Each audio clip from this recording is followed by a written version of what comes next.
All right, ladies and gentlemen, welcome to the next episode of Whistle Talk. Here we are on a Monday night, trying something a little bit new tonight. So, for all of you that are out there, we got our first live event. So, come on in, join in. Tonight, what I'm going to be doing, I got some clips that I'm going to be going over, hoping for some question and answers from our live crew that is out there. So come on in, go to that chat box. You'll be able to see the chat box. We'll get it rocking and rolling. Just a moment here. But before we do begin, I want to go over just a couple things. Once again, as always, if you like what you're listening to, ladies and gentlemen, please hit that like and subscribe button. Make sure that you hit those like and subscribe button, trying to get the word out there. And also, I'd love for you to join me with a beer. Have a little beer if you want it, you enjoy it, you like it. You could always buy me a beer. You can click the link right there.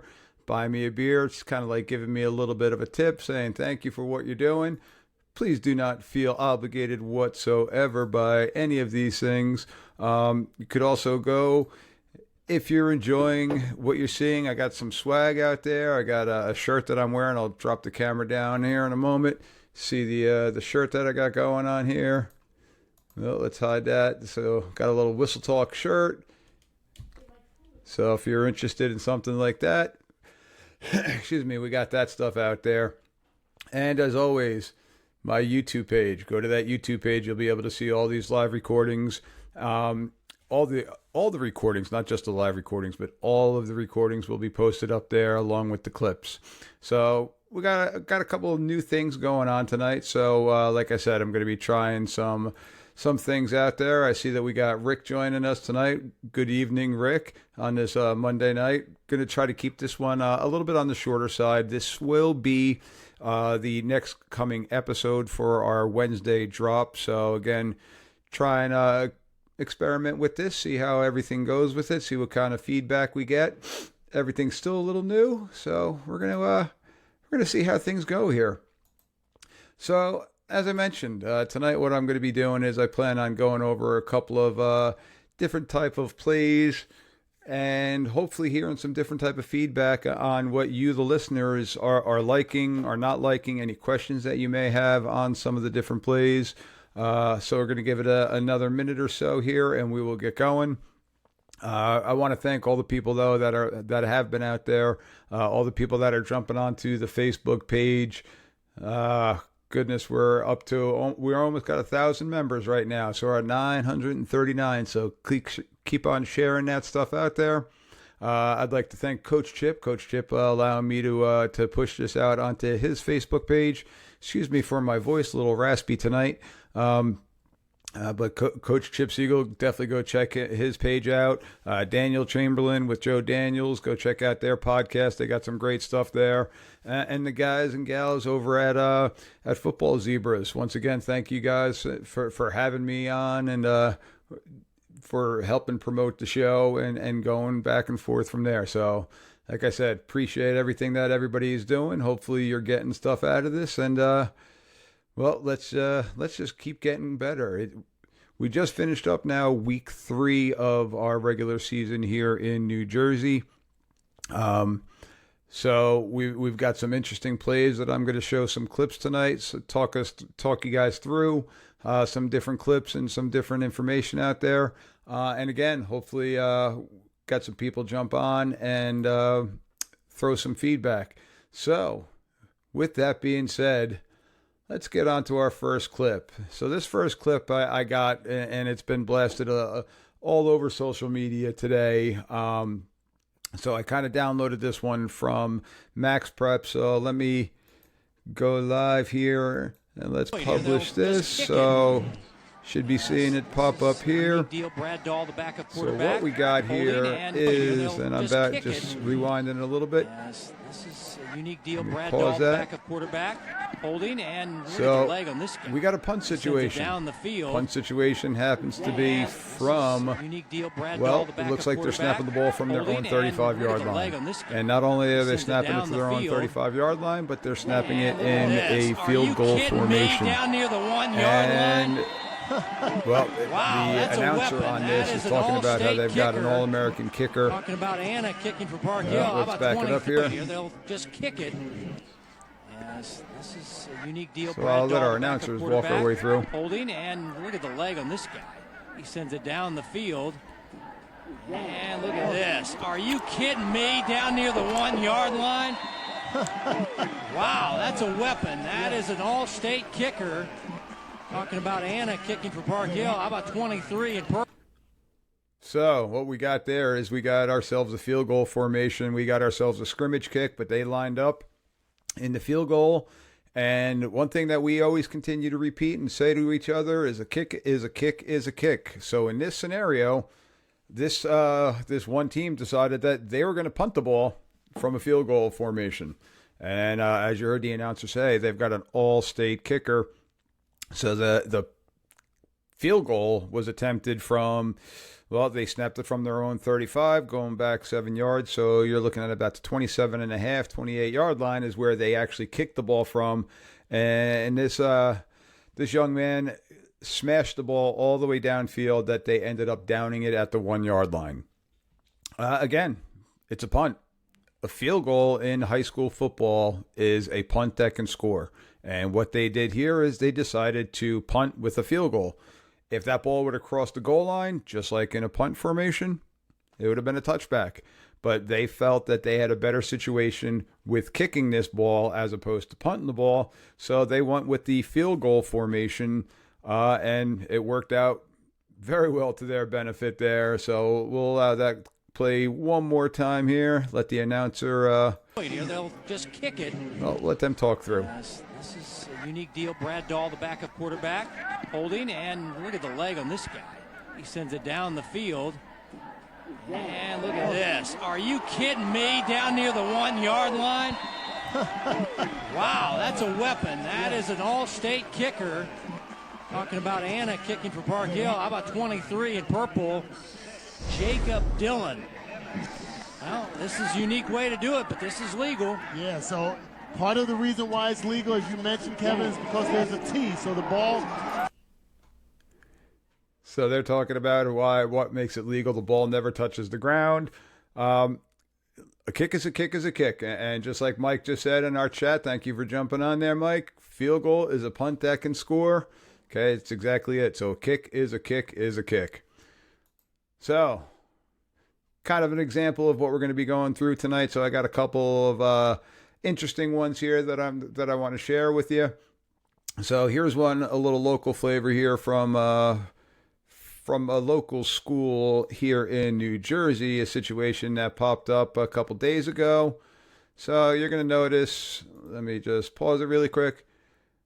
Line of scrimmage here, it is about the 28-yard line. So we're going to let this one play out. This one doesn't have a play-by-play, so I will take over the play-by-play for it. So quarterbacks in shotgun formation. We got spread offense. Quarterback gets the snap. He starts scrambling. Now he scrambles up to what looks to be, the 28-yard line. So he scrambles up, but now we got a flag on the play already. Quarterback now scrambles backwards, throws the ball to number 55. He throws the ball to one of his tackles. So we got a couple things going on here. So again, going to replay it one more time here.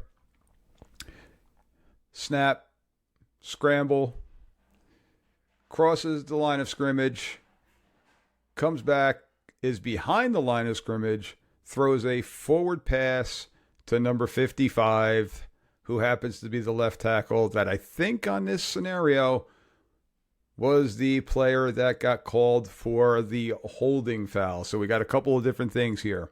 Now, first question is, do we got an illegal forward pass? Quarterback ran across the line of scrimmage and then came back and was behind their line of scrimmage and threw their first forward pass. So the answer to that question, in the high school level, that is 100% a legal throw. That quarterback is allowed to cross the line of scrimmage, and as long as they get back behind the line of scrimmage before they make that throw, that is a legal pass. Now, the hold that happens prior to that, you still got a holding penalty going on there. Now, the second phase of it, threw the ball to number 55.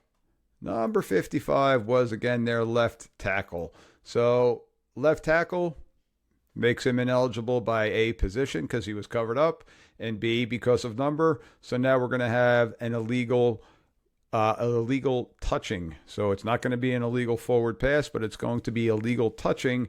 So that penalty would have been a 5-yard penalty, and then it would have been a loss of down added to it. So the defensive team had some choices there. If they wanted to take the holding penalty, they would have moved them back 10 yards and replayed the down, or they could have taken the 5-yard penalty and gone 5 yards back, but now it would have been a loss of down. So a couple different options there. Again, very unique type of a situation. Don't see it often, but like I said, quarterback crosses the line of scrimmage, they're able to come back and they're able to throw the ball. There is nothing wrong with that one. All right. Couple more comments coming up here. Yep, 100% legal. All right. Moving on. Play number 3. Now, this one I really found interesting. This was one that our local association brought to our attention. And it was something that the coaches pregame, and I know I've harped on it a bunch of times, the coaches pregame brought it to the officials' attention. This is a play that we run. Just be mindful of it. So purple team's going to come out and they're going to run a screen pass. And if you're able to watch this on TV, the receiver is lining up in the left side. I'm pretty sure he's a slot receiver to the left. You're going to let it kind of go through here for a second. He's punching himself back.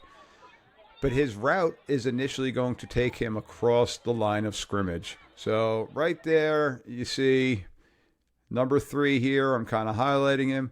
His route took him across the line of scrimmage. But then you're going to see him. He's going to wind himself back and get himself behind the line of scrimmage for the screen pass. Now, the reason that this is important is there's blocking going on downfield. They basically set themselves a pick play, but because the ball was thrown and caught behind the line of scrimmage, well, that pick play is good. And I can tell you, if they didn't bring this to the officials' attentions before the game, you may have been looking at an offensive pass interference penalty instead of just, well, this is a pretty innovating play. I'm going to let this one go through without pausing it. See number 3 crossing line of scrimmage, gets back behind the line of scrimmage. And there's your blocking going on. So it ends up getting them a 1st and goal after that play. Again, very unique type of way to run that screen. But if you think about our offensive pass interference penalties are going to occur when the ball is when? At the snap or in the air? And for offense, it's going to be at the snap, which means he's got to be behind the line of scrimmage when he makes that catch. Receiver got behind the line of scrimmage, so just think about all of your other screens, your running back screens, your receiver screens. All those things have to happen behind the line of scrimmage in order for you to be allowed to have any type of blocking going on downfield. All right. So, let's see. We got our next play coming up here, and this one's got a little bit of a sun glare to it, but let me set the stage for it. So we are on a free kick here. We got a kickoff, and you'll notice the team in blue on the right side of the screen, they've got 5, kicker and 5.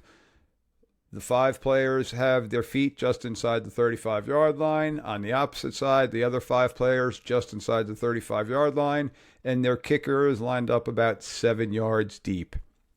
So in this formation, there's nothing wrong with it. But what they end up doing, as they approach the ball, the kicker runs past the ball, and one of the secondary players kicks the ball.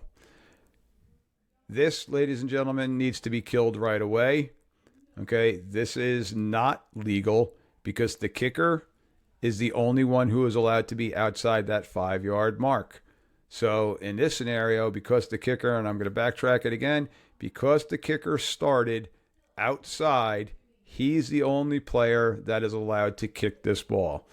The kicker approaches the ball and he winds down the line of scrimmage, and one of the inside guys on the top of the screen comes in and they kick for a surprise onside kick.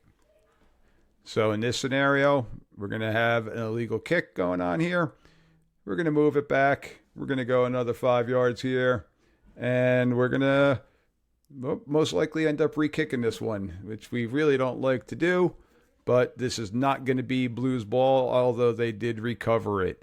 Okay, so this is something that should have been killed. This one is a couple of years old, so you may notice that the officials were out there with the face masks on. So it's a little bit of an older one, but it's one that's definitely worth talking about. All right, let me check the chat box here. All right, come on, people. If you got a question, jump on, ask the questions, and we'll keep going from there. All right, so we got our next one coming up here. Let's see. All right. So here we got, again, sticking with the theme here of our kick game. Goodness, we keep on saying that the kick game is the place where it's going to continue to mess people up. So here we got a kick. So this is an extra point scenario.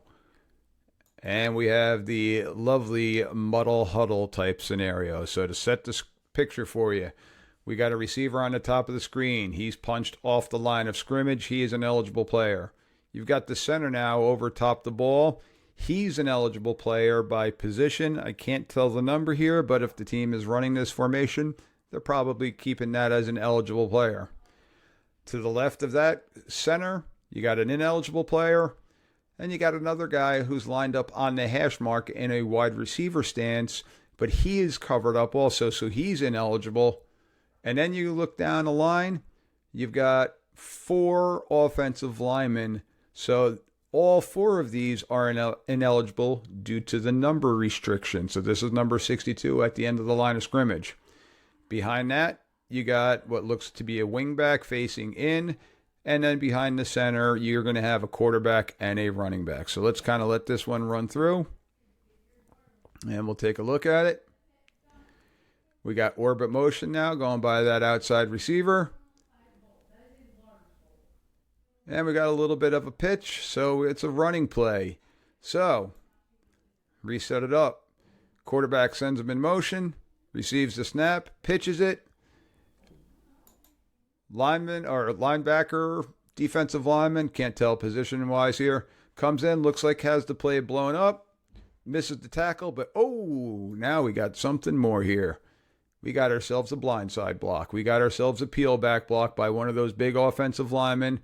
Turning, going the opposite direction, and right there we've got ourselves a peel back block. Now, the other question that I want to propose to you, everybody here. In this scenario, you've got what looks to be an 80s number, a tight end type position lined up here. Oh, I don't even know where you'd call that. He's lined up in the hash between the center and the 2 offensive linemen. This is a disguise. This is them trying to force the defense to cover this person.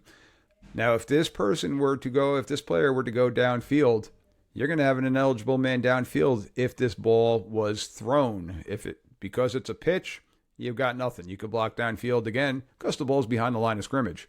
But if they were going to try to do any type of play pass, now we're going to have ourselves an ineligible man downfield.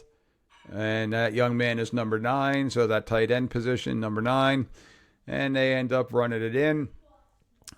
They get the 2-point conversion. Don't think they got hit with that peel back block, but we got to make that call. All right. Keeping going here. Again, keep those comments and questions coming in. So this one is a game that I actually had a couple weeks ago. And again, this is another one of the games. Coaches came up, approached us before the game. They actually had this diagram. They had it on a piece of paper. And not only did they have it on a piece of paper, they had a video clip of it from their practice of practicing this scenario. So we got a short yardage type of situation here. It is 4th and by the looks of it, 2 yards. So let me pause it here again to set it up. You got a double tight end formation. You got a receiver on the bottom part of the screen, punched off the line of scrimmage. a fullback up top. They're in a pistol, not a pistol, but they're in a shotgun formation with two backs. So you've got a fullback to the strong side left. Tailback is going to be to the quarterback's right. Nothing unusual with that. Here's where it gets a little quirky. Before the snap and before anybody puts their hand in the ground, 4 people shifted to the right side. So now the end man on the line of scrimmage at the top of the screen is the center, ineligible by number. Eligible by position, but ineligible due to the number restriction. But shifting came over the guard, the tackle, and the tight end from the top of the screen, along with that fullback in that strong formation. So now to the bottom of the screen, from top to bottom, you've got center, a guard, a tackle, a tight end, a receiver, a fullback, quarterback, and a running back. So they've got this team outmatched. Direct snap to the quarterback, and they end up getting the first down by about 3 or 4 yards. Okay? All this was a big-time overload to one side. It was a legal shift. There were no people putting their hands in the ground first to start the play, so there was no false start or even a simulation of the snap, so we got no penalty there. They didn't throw the ball, so it didn't matter about the eligibles or ineligibles by number, and they just outnumbered them to the short side of the field, and they gained themselves a first down. Again, everything that they did, practiced, discussed it, all legal plays. So we'll let this one run through one more time, all the way through. Ball's on the right hash, plus 48-yard line. Ready for play comes in because this is coming off a tight end. There's the 4-man shift. They set. Oh, and I also missed. They also had a puller, too, that came out there to try to get them going. So they were really trying to overload it. So, again, you got a whole lot of things going on there. And in that scenario, you got a whole lot of legal going on there. So we got a nice legal play.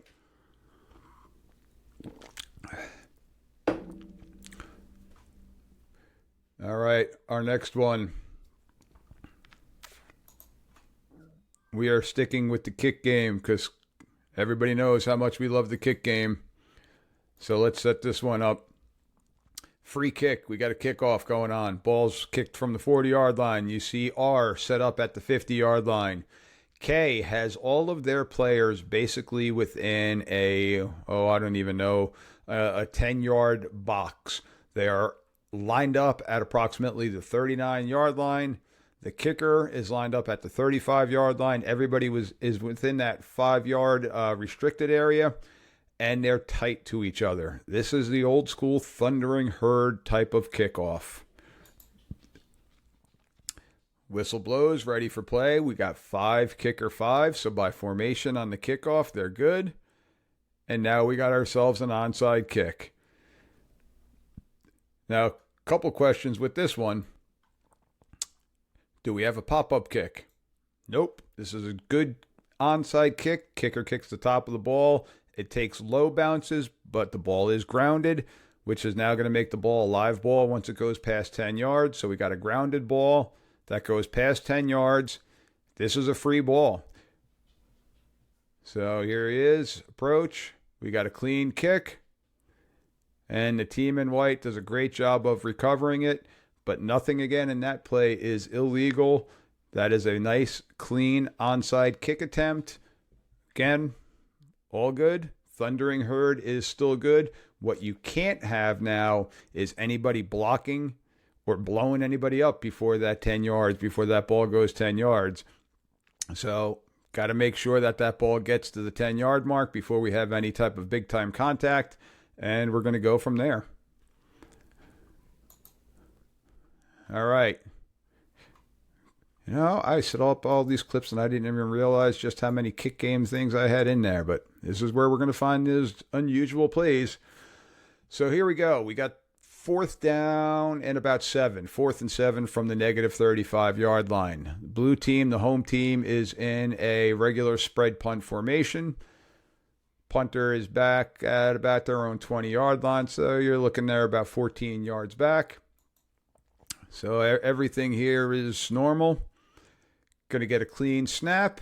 Punter gets the ball, takes the steps, and they punt the ball basically straight up in the air. Got to rewind that one. Great job here by the umpire of getting the heck out of the way. Ball was snapped from the 35-yard line, and the ball hits the ground at about the 43-yard line. So it crosses the line of scrimmage. But here's now where it gets interesting. That ball starts bouncing back towards K's line of scrimmage. And you're going to see that K picks the ball up and just downs the ball. In this scenario, the ball crosses the line of scrimmage. If this ball were to continue bouncing back towards K's line of scrimmage, this ball is actually grounded, or downed, I should say, at the 32-yard line when the ball was punted from the 35-yard line. K could have picked the ball up and run. And this is where K didn't truly understand and know the rules. K right here could have picked the ball up and tried to get themselves a first down. Instead, they dove on the ball, covered the ball up. Kind of a smart play because they didn't want the ball to be advanced there by R. But K, because the ball was back behind their own line of scrimmage, I don't know if it was a really windy night this particular night, but it tends to happen on those really windy games that the ball is going to come back. But I don't know if it was just completely mishit, but the ball ended up coming back behind K's line of scrimmage. And from there, K has the ability to scoop it up and run that and try to get the first down on that. All right, I got one more that I want to show and try to get some feedback on. This play is a little bit older. I'm going to take a look at it.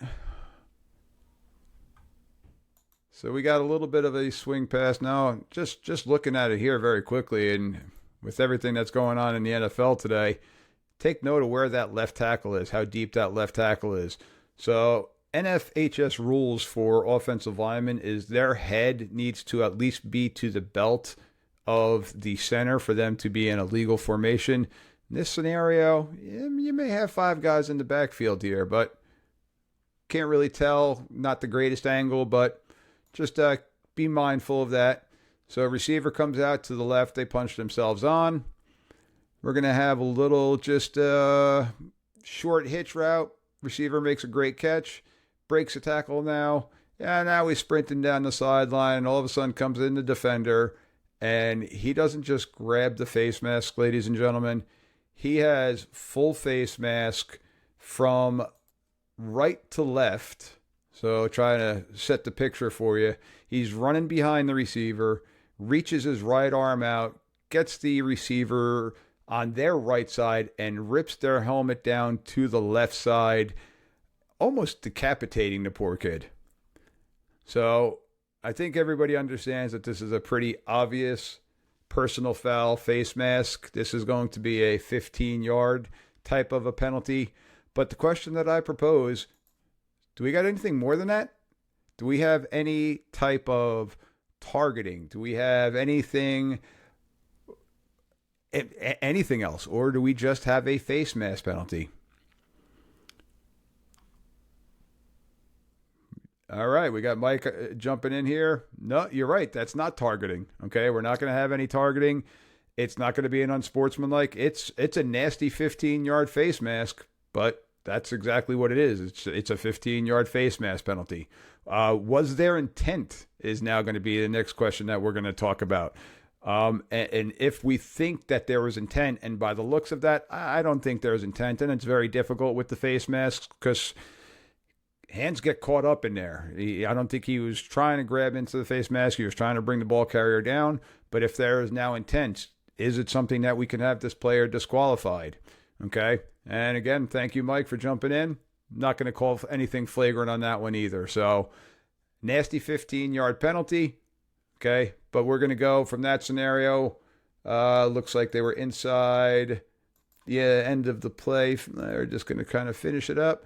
Yeah, so the end of the play was at about the 16-yard line. So we're going to go half the distance to the goal line from there. And it's going to be first and goal from about the 8-yard line. So actually, I forgot here. I do have one more. And let's see. I got Mike on here helping out. So we're going to play this one live. All right, Mike. We got anything on this play? We're kind of freezing up here. So, quarterback drops back. Going to talk our way through it again. Quarterback drops back. Looks like he got a go route on the outside. And ball kind of looks a little bit underthrown. First thing we got is we got some old school face guarding here. Is face guarding a penalty anymore in the high school level? Face guarding where the defensive back just puts their arms up to try to screen the player's number. So we're not going to have a face guarding penalty. Back in the day, back when I played high school football, I'm aging myself, face guarding was a penalty. There didn't need to be any contact. But in this scenario, and Mike, you are 1,000% correct. Okay. Throw this one on the screen. We got DPI. There is contact, so there is no face guarding. Okay. And the contact, the player was not making a play on the ball. So we're gonna have a defensive pass interference penalty here. And so we're gonna go 15 yards from the previous spot. So let's backtrack it here. Let me play it through one more time. Let it go all the way through. So again, quarterback drops back. Defensive back just puts their hands in their air, but they kind of restrict the receiver from being able to come back, which is where the contact is made. So now we're going to have our DPI penalty. Mike, you got anything different on that one?